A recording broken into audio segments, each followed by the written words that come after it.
Thank you, Don, and thank you to all of you and for inviting me here today. And good morning, ladies and gentlemen.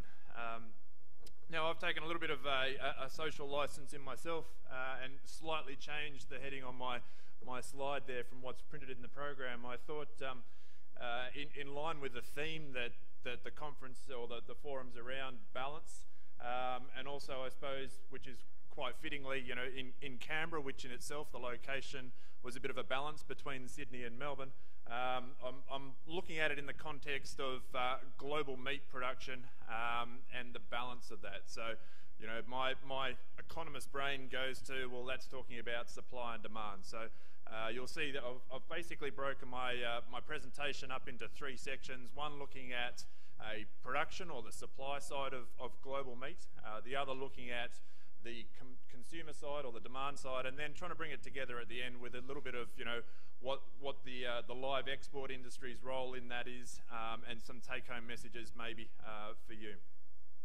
Now, Don's done a very good job in explaining where I sit within Rabobank and Rabobank's role as a global agri-food bank, and obviously, as a result, we have a very strong focus on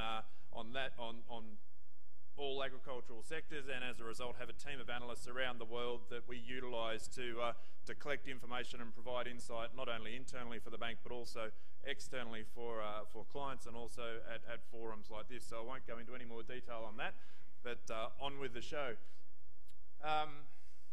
Whoops, this might be an old presentation. That's all right, I'll manage as we go through then. So I talked about that, I don't need to talk about that anymore.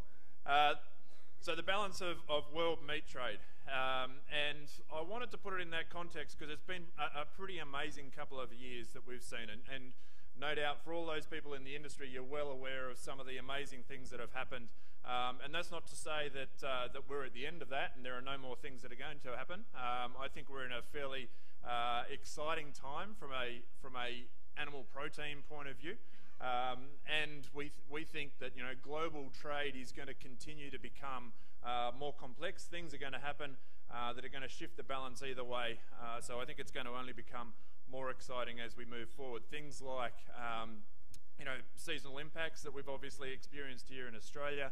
The US had something similar a number of years ago. That's caused a big change in global beef prices. We've seen, you know, trade agreements formed, obviously China, Korea, Japan, key ones for Australia.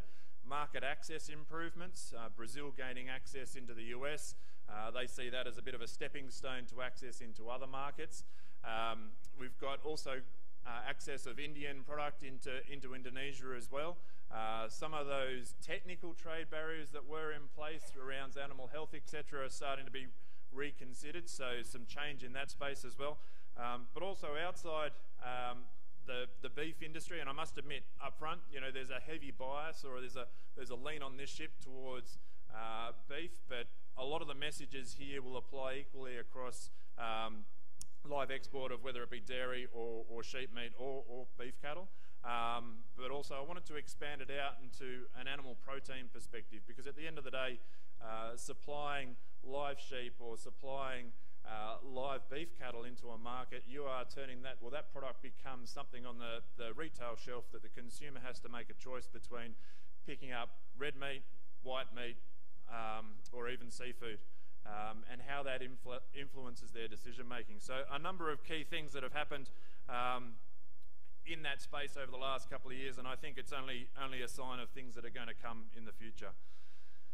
As I said, you know, major influences over the last couple of years have caused prices to jump around quite substantially. Now on here we've got the US, or the equivalent in US dollar terms of cattle prices in various markets around the world, and you can see there through 2014-15 the cattle prices in the US jumped up significantly.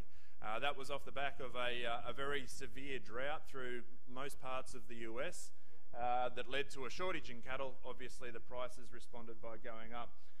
Now, the US is a major player in that global beef trade.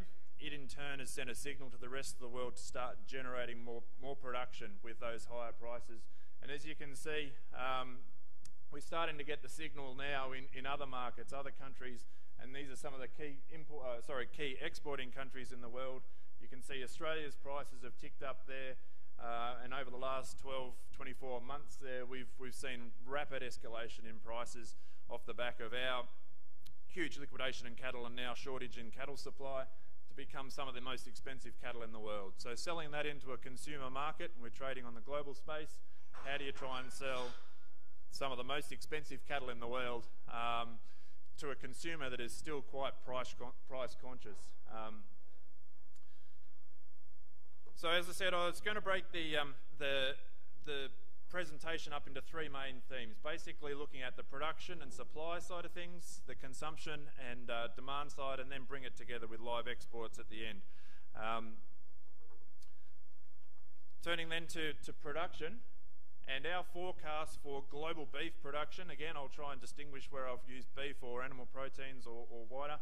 Global beef production out to 2020, we expect about 5 million extra tonnes on the global market in 2020 of beef. So reflective of those higher prices, countries and producers have been given the signal, try and generate more production.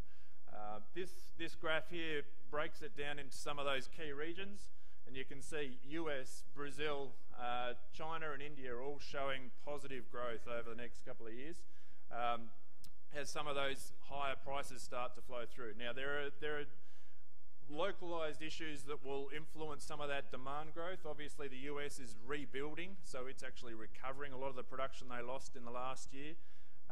We've got Brazil, where they've got economic situations that mean that, you know, domestically they've got high inflation. Consumers are starting to turn away from the higher priced proteins. We're seeing a lot more Brazilian product come onto the export market. They've got a very cheap currency at the moment as well, which is driving a lot of the demand. Increasing that productivity of Brazil as a result of higher farm gate prices to the Brazilian producer. So across the board, strong production growth. As I said, about 5 million tonnes. That represents about a 9% increase on what we're producing at the moment. And to put it into context, it's more than twice the annual amount of Australian beef production. So it's no small amount. It's quite significant. What's that going to mean for exports? Oh, it's flicking. Obviously, increased production is going to mean that there's more product available on the export market. Now, these are the current distribution of major exporters around the world.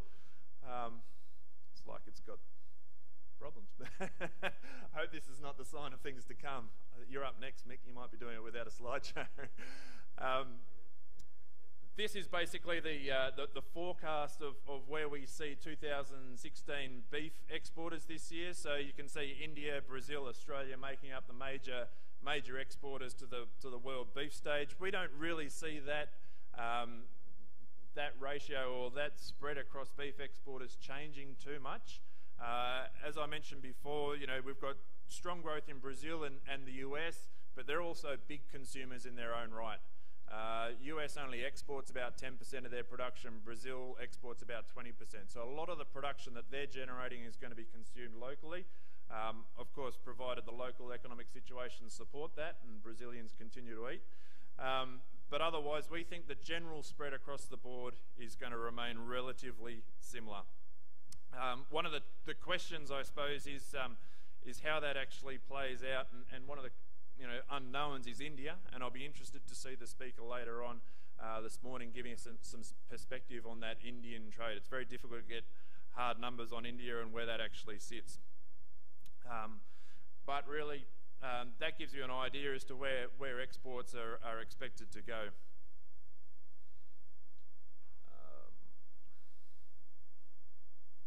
Now it's not moving. This is not good. So basically, increased production, increased exports. Now, it's not just a story for the beef industry. It's a story that's common across all animal proteins, and maybe that will work or not. If not, I'll keep going. Beef, when you look at it, we're saying about 5 million tonne increase in production. Compare that to some of the other animal proteins, and it's probably quite minor in comparison. You know, you're looking at pork increase in production of about 6.5 million tonnes over that same time period. Seafood, about 10 million tonnes, and that's predominantly driven by aquaculture. So about 10 million tonnes extra production, and the big winner is poultry, about 12 million tonnes extra poultry on the market. So how that then influences the consumer at the other end, what's available to them and what the prices are, and the availability of that product is obviously going to have an impact on the competitiveness of beef in that supply cabinet. Now, a lot of that growth with those other proteins is driven by some of the advantages that they have, and really, you know, as a beef or sheep meat producer, it's very difficult to even put yourself in the same league. You know, the feed conversion ratios on poultry and aquaculture, for example, you know, 1.2, 1.6 kilograms of feed to generate a kilogram of body weight. It just can't be matched in a larger from a cattle perspective. The access to feed grain, the ability for them to manage their production a lot better, and their ability to turn production around very rapidly as well. You know, you've got a chicken that can be produced in 30, 35 days. Compare that to an extensive livestock operator trying to breed and grow cattle. You're looking at a year or possibly longer in terms of your time frame to be able to generate production growth. So that ability to manage those supply chains that they've got, that ability to convert feed into meat, is going to mean that they have a great advantage in growing some of this protein demand. But it's just a context that the red meat industry's got to be aware of, and how they then compete on that supermarket shelf. How are we going? We're not there yet. So that's effectively from the demand side, from the production side. We see growth in beef of 5 million tonnes, 9% growth, but it's not confined to beef, and really it's across the board in all animal proteins. So there's going to be increased product available and increased choice for the consumer. So at the end of the day, the consumer is going to be the winner. They're the ones that are going to have greater choice, lower prices, and their ability to meet their growing protein demand is going to be satisfied by the production in all those spaces across the board. So looking then at the consumer or the demand side of things, and really it's a little bit of, well, build it and they will come. Or in this case, if you produce it and make it available, it will be consumed.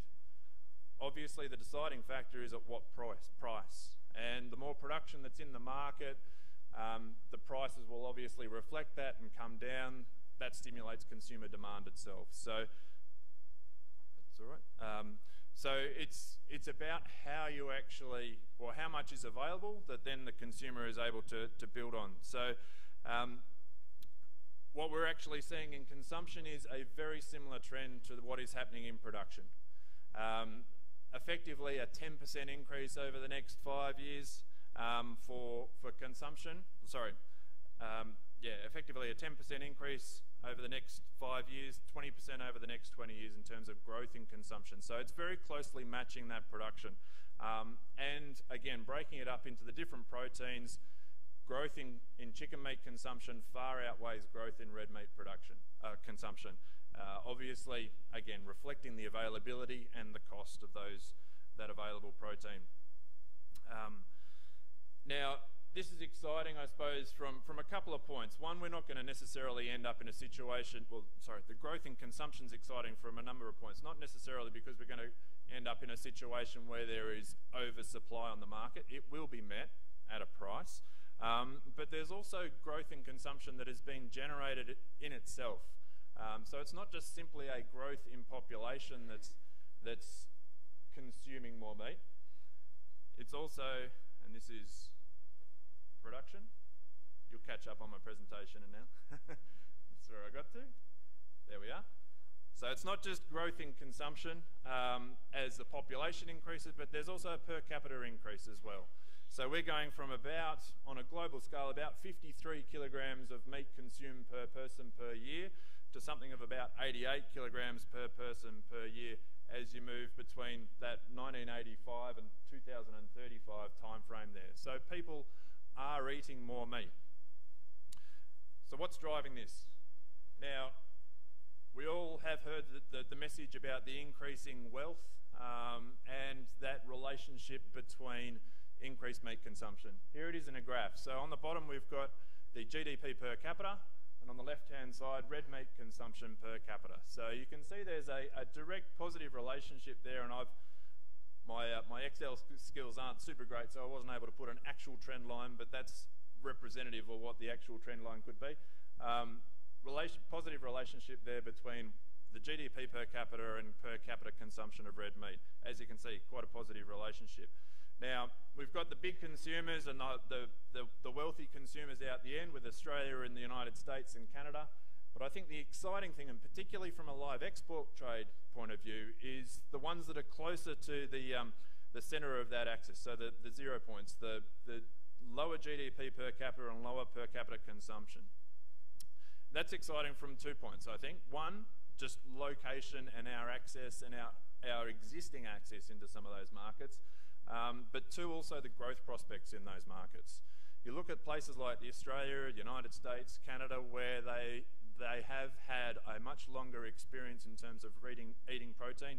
Their per capita consumption growth is very, very minor, if not declining in Australia's case. Compared to some of those Asian countries where they've got very low per capita consumption, but it is growing.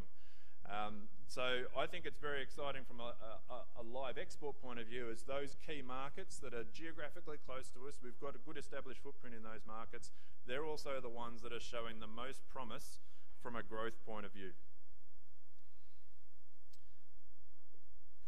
I was going to jump over that one. Nope. That one, yep. So I've highlighted that those ones are the most interesting from a growth point of view, and this just goes to show you, well, it's not only growth per capita and growth in wealth, but it's also the fact that they have very limited natural resources themselves available to actually generate that production. So they'll be becoming some of the biggest importers of animal protein and beef in this case in the years to come. You can see China and Hong Kong, and you can loosely group those two together given the interactions between the official and grey trade between China, but also other Asia is showing significant growth in imports of beef. So I think that's very exciting from an Australian beef producer's point of view and also a red meat point of view. As you can see there, the US is not expected to increase much, and EU, again, a fairly established market in terms of their consumption patterns, not expected to have much bearing on total consumption. So from a consumption point of view, and it disappeared. Basically, it's going to match the production, but it's going to be a balance between supply and demand, and the prices will manage that. But on the positive side, it's about Asia and the growth in Asia, and we've heard that plenty of times before, but it is a true fact that that region has the most growth capacity in terms of wealth and GDP per capita, but also potential growth in meat consumption. They're very low consumers of meat at the moment, and their ability to actually grow that will continue as their wealth increases. So I wanted to try and tie that all together then with what that actually means as a live export industry. And to a large extent, those global supply and demand factors aren't going to be something that we, whether you're a producer or an exporter, have the ability to influence. But there are opportunities within the supply chain, and talking about the supply chain in its entirety from the producer all the way through to the consumer, that you have the ability to influence, that will allow you to manage some of those disruptors in the market. I think one of the two things are key in terms of how you can actually manage some of those disruptors in the market, and the way to manage some of those disruptors in the market is to manage that supply chain and improve your cooperation all the way up and down that supply chain. And there are two factors I just want to point out as examples as how that can actually play dividends for you. One is knowing your consumer. Again, I've put the GDP per capita and red meat consumption up here. And again, you can see the Asian countries dominate down the bottom left there, but you can basically break those categories up into four different types of consumers. And I've I must admit I've poached this from a presentation that I saw of a Brazilian meat processor, looking at how they segment some of their markets. And you can basically break it into food security, food safety, product values, and then life values. So down the bottom end, where you have a low wealth factor, you don't have a large consumption of meat, but it's about making sure there is food on the table. It's about food security. Gradually, as you work your way up that wealth scale and increase the amount of disposable income, the values that you have in the products change. So you go from being about making sure there's something on the table to making sure that it's safe, making sure that you're going to be healthy as a result of eating it. The next one, product values, making sure the quality itself has integrity and meets your needs. And then life values at the far end there, where we can see, markets like Australia and America now evolving into, some of those social and ethical desires of the consumer having influence back through to the supply chain. I'm always interested in what's going on in the US, because they're a little bit of a beacon for what might happen in terms of the consumer and the red meat supply chain. And there's a burger chain in the US that's now advertising or openly promoting that the beef it's using in its burgers is all natural. Now at the moment I'm not aware of any unnatural beef that's available, but it's resonating with consumers, and they're purchasing it based on the belief that it is a natural product. Now, at the same time, we're also seeing one of the major meat processors in the US invest in alternative meat production technology, developing meat products from vegetable products and things like that. So it might be the case in 5 years' time that there may be a non-natural burger available, and they might just be ahead of their time. But it's just an example of some of those life values. And I think from a live export point of view, and some of the challenges that are faced in the live export industry, you've got an interesting situation in that you've got a market in Australia that has some life values that are being displayed here in terms of how the production system should work, yet you've got a consumer at the other end that just wants to make sure that the food's on the table, and balancing those two is no easy task, but it's a challenge I'm sure that the industry is up for. Another case study is that I wanted to point out, and something that can be managed through that greater collaboration in the supply chain, is when the supply chain is under pressure, having a coordinated approach between all members in the supply chain allow you to deal with some of these disruptors a lot better than if you didn't. I'm not sure if anyone remembers or was aware that in Europe a couple of years ago there was a horse meat scandal. Anyone remember that? And basically there was a producer or a manufacturer of processed meat products selling in a large number of major retail chains in the United Kingdom, where horse meat is not allowed to be sold.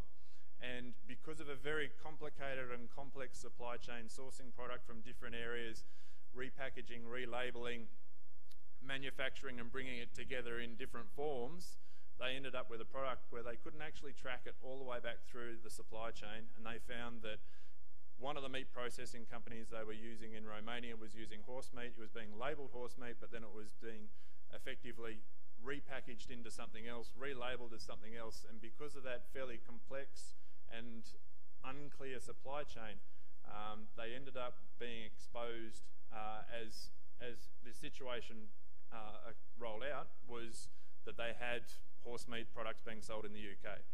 That had severe consequences for that company, and it had a lot of consequences wider than just simply that company in terms of the consumer trust in the product on the supermarket shelf.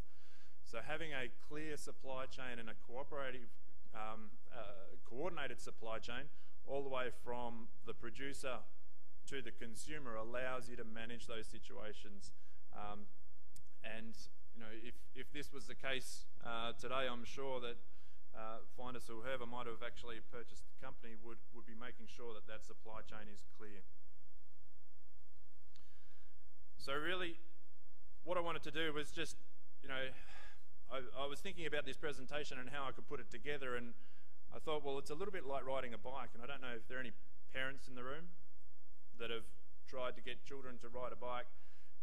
There are two options you can take. One is you can put them on a bike with training wheels, and the other one is, on a balance bike where there are no training wheels and they learn their balance first. I was thinking, well, it's a little bit like that, in the sense that as a whole of industry, really it's about managing your own balance. And how can you do that? Well, it's about working together cooperatively up and down that supply chain. So you identify and meet the consumer needs, and you manage the risks up and down that supply chain together. There will be cases where, you know, you've managed to get your balance and someone wants to put the training wheels on, and you'll lean from side to side occasionally, and the training wheels may or may not help you. But at the end of the day, if you've got your own balance, you can manage to stay upright. And I think, you know, from my point of view, the alive industry itself has got a very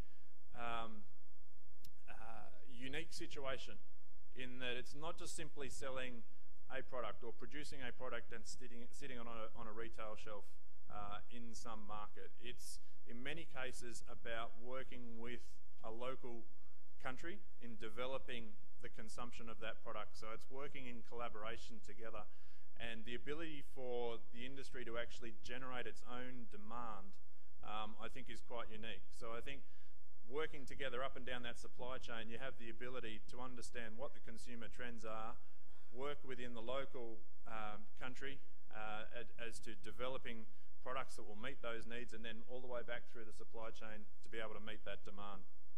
And I think that's going to be requiring a bit of a change in thought, from negotiating to collaborating together, from transacting things to transformation. How can you make things work together rather than simply selling product A and B?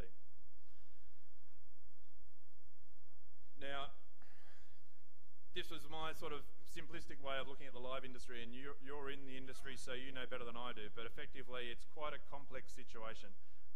Trades going between different pieces and different people. Now, I'm not sure if this is going to actually work the way I want it to, but basically this is a very simplistic view, and recognising that you need competition and you need players there and options to be able to market and sell your product, but a more collaborative supply chain that allows you to identify and follow product all the way through to the consumer, and also feed the information all the way back, allows you to manage a lot of those market signals, a lot of those market disruptors, and also produce the product for the consumer that the consumer's desiring, because those consumers are going to change. They're down there at the moment worrying about food safety, but they'll gradually progress further up that wealth scale. And they're down there worrying about food security. Food safety is now the #1 concern in China. That's what they're worried about. And as that consumer changes, the product that they need will change. And understanding and identifying what that consumer needs is pretty important. You look at those Asian nations, and they make up, I think it's 7 out of the top 10 consuming nations that source at least one meal away from home. They make up 9 out of the top 10 nations that consume at least one meal a day from street vendors. They have a particular way that they want to consume their product. Then you look at, well, there's also a bit of a divergence in markets. You've still got those consumers that want the product at the right price, but there's also a premium market there as well that are chasing some of that new aspirational wealth and the ability to reflect, I suppose, some of the social status. So targeting your product to fit into those markets is going to evolve as it does, and you need to be able to understand what the messages are coming back through that supply chain to be able to have the product to meet those needs. And that'll fade out, unfortunately, too. But basically, I think the message at the end of the day is production's going to increase. We're estimating about 5 million extra tonnes of beef, but it's also across the board for all animal protein. Consumption's going to increase, but it's going to be dominated by Asia. That's the new growth area and with the greatest potential. And then from a live export point of view, how you manage that balance between some of that supply and demand, some of those external disruptors. You can't go and change economic policy in Brazil, for example, but you can manage your supply chain to be able to work together in a collaborative means that will allow you to position yourself to mitigate a lot of those risks, or at least minimise some of those risks, and work together to actually build and develop the industry. I think it's a very exciting time for the live export industry, and generally from an animal protein point of view. I thank you for the opportunity to speak today, and I wish you all the best with the rest of the forum.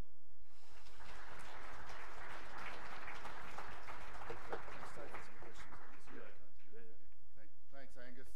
Any questions to Angus?